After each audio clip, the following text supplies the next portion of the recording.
Maaf, tadi pagi agak semangat pidato saya.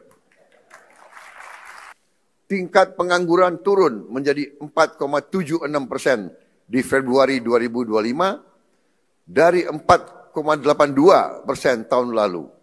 Dengan 3,6 juta lapangan kerja baru yang berhasil diciptakan. Tingkat kemiskinan ditekan menjadi 8,47%. Terendah sepanjang sejarah.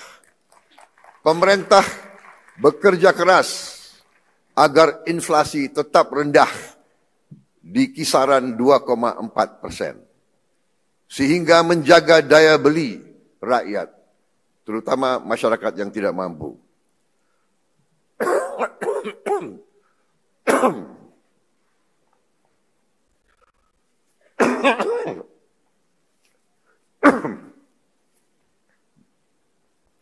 Maaf, tadi pagi agak semangat pidato saya.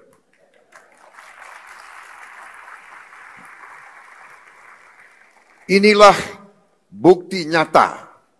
Dengan kerja keras dan kesungguhan, kita mampu memperjuangkan nasib jutaan rakyat Indonesia untuk hidup lebih sejahtera.